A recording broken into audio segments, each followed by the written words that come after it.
สวัสดีท่านผู้ชมที่เคารพนำท่านผู้ชมมาติดตามข่าวกีฬาU17 ปีทีมชาติลาว10คนต้านU17มาเลเซียบ่ไหวตกรอบ4ทีมสุดท้ายการแข่งขันเตะบอลทราย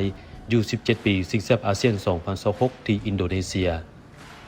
U17 ทีมชาติลาวเสียเปรียบผู้เล่นตั้งแต่3นาทีทบิดเมื่อบุญทศักดิ์จันดารากองหลังทีมชาติลาวได้บัดแดงโดยกงจากจังหวะที่ปะทะกับผู้เล่นของมาเลเซียผู้ตัดสินชาวเกาหลีไปเบิ่งคืน VAR และตัดสินว่าบุญทศักดิ์เจตนาวางศอกใส่คู่ต่อสู้จึงให้จุดโทษแก่มาเลเซีย